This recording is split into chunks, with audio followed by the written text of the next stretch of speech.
Hello.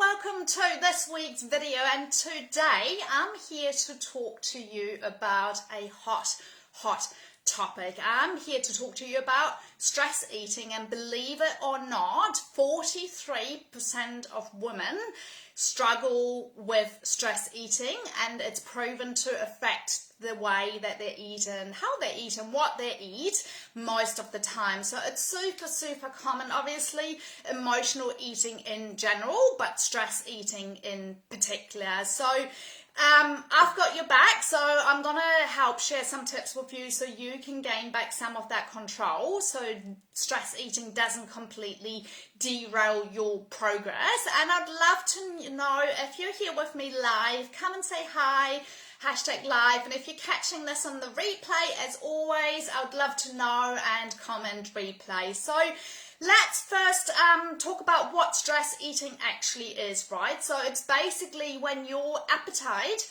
is being controlled by your hormones, and it's in response to perhaps a stressful event, a stressful day at work, or just a build-up of a number of stressful occasions. And it might change your appetite to the point where you simply don't feel full, so you just want to keep on eating because you don't feel full like you normally would.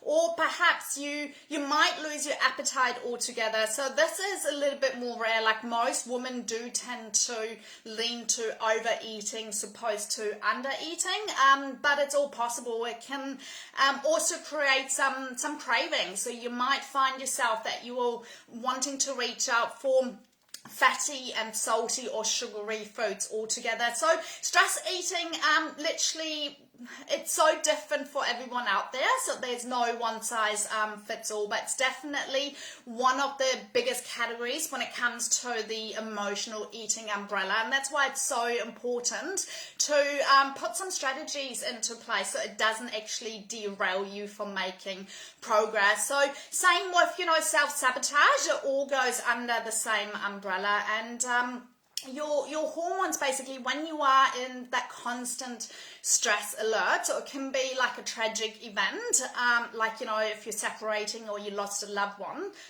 But for most of us, it's more like the demands of our busy lives, right? So you've got work commitments, you've got family commitments, you're constantly just busy, and that, like, on a longer period, can also cause the body to produce more adrenaline and more cortisol, and that's really good because that's a normal body's response. But when we're getting too much of it, it will alter your hormones in a way that it won't be in alignment with your goals, and then it basically doesn't come down to willpower. And if you're taking home anything from today's video, I want you to know that any kind of emotional eating, it's got nothing to do with willpower. So hopefully that's helpful, because we often, especially as women, tend to give ourselves an incredibly tough time, and that feeling of guilt and shame afterwards. So it's definitely got nothing to do with your willpower, and it's all a physiological response from the body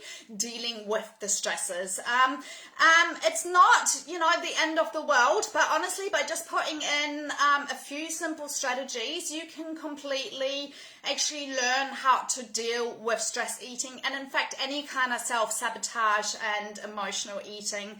So even if you're eating when you're bored or lonely, it kind of all has the same approach, but obviously today's focus is stress eating in particular. So let's have a look at the 4 powerful tools that you can put into place to help you overcome next time you feel like stress eating is getting in the way of your results. So number 1 is simply, you want to be able to acknowledge it. So you want to be able to realize, okay, I'm craving junk food, I'm craving sugary stuff because I am stressed. So just creating that self-awareness is going to be key to actually start implementing the next few tips when it comes to overcoming stress eating. So yeah, just trying to acknowledge it, and it might be stuff that's, you know, going on at work that's out of your control, or could be like a simple argument with someone, but just acknowledging why you're craving certain foods and why you feel like you want to raid the cupboards, or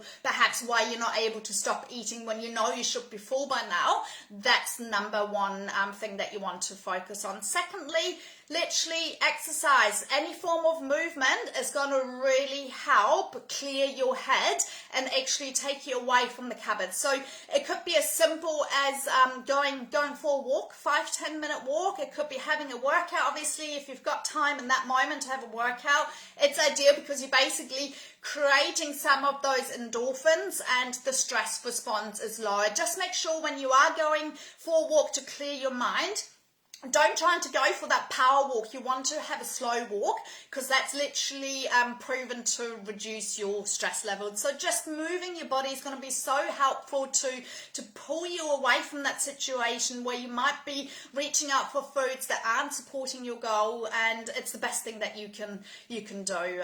So it doesn't have to be a full-on workout. It can be a simple, quick 5-10 minute walk around the block, and you'll find yourself a lot calmer when you come back, and you're less likely to reach out for the foods that you might be craving. So third tip in terms of what's going to really help to stop stress eating is literally doing some deep breathing, or meditate if you can.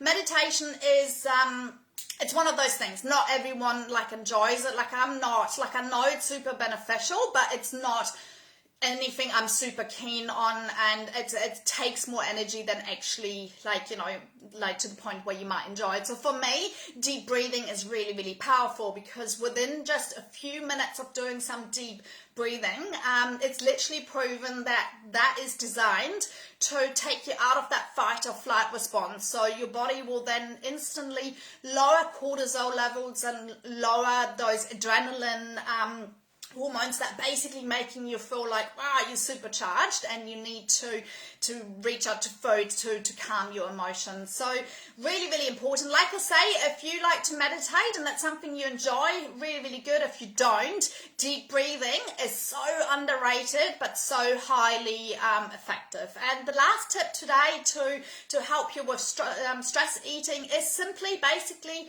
talking it out. Talk to a loved one or someone at work and acknowledge. It goes back to point number one, acknowledge where your problem is coming from, and half of the time you can get it sorted, in which case you want to just write down, okay, this is stressing me out right now, what do I need to do to change this? Or if it's one of those tricky situations where it's out of your control, and this takes some practice. It used to take me years to just basically not get so bothered about things that aren't in my control. So there'll be certain moments in your life, and I'm sure we all have them, where things really, really bug you, but there's nothing you can do. It's not in your control. It's external circumstances. And basically the easiest thing you can do there is to protect your energy, to move on, and to not let it get to you. So you want to figure out, is it in my control? What can I change to remove myself from that stressful situation?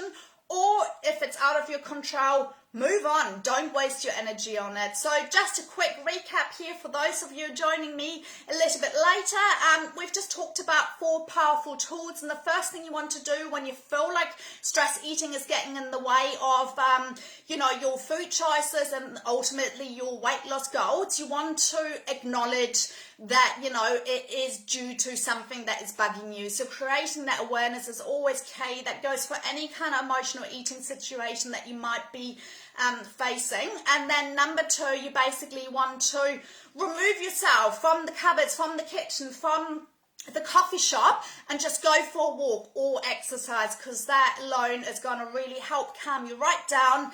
And you're removing yourself from the situation, so you're not being confronted anymore, so you can make a good, fair judgment call of why you're really wanting to reach out for those foods. And The third tool that we just touched base on is literally to do some deep breathing and meditation. So even if you feel right now like you might not suffer from stress eating, just having a busy schedule and in moments where you're running from one thing to another, incorporate some simple deep breathing for just a few minutes, even a minute. It's so powerful and really proven to lower your stress response within the body. And the last point we touched base on was to simply talk it out, to actually go and talk to a loved one, or go and you don't want to go to bed, and I'm sure we've all been there, when you've had an argument, because it ruins your sleep, you carry on that negativity, and it basically doesn't do your weight loss goals any good. So you always want to either seek some support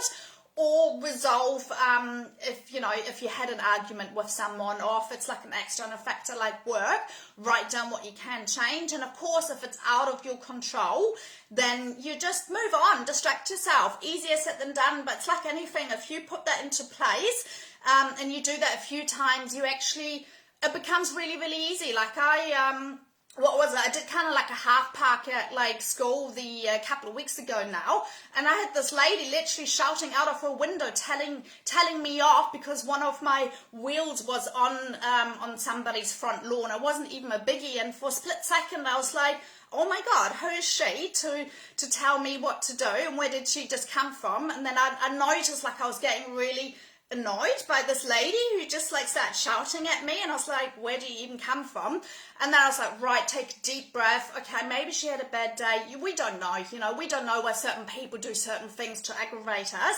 And I was like, it's not worth the energy, and move on. And honestly, letting go is so much easier these days for me, because I've been doing it, every time I've got something where I just feel like, oh, I'm getting really annoyed, but it's actually not worth the hassle. So hopefully you've got some nuggets out of today's video. If you did, don't forget to give me a thumbs up, and look forward to talking to you ladies soon. If you do need a bit more help and you want a bit more of a strategic approach, you have got the option to look into our group coaching or one-on-one program. Both are designed to help you lose 10 to 15 kilos over the next 6 months, and we focus on balancing your hormones and making sure that your body is primed for wanting to let go of the fat, and that's done in a really sustainable way. So feel free to drop me a message if you want some info on this, and alternatively, give me a thumbs up, and I look forward to talking to you ladies soon. Bye.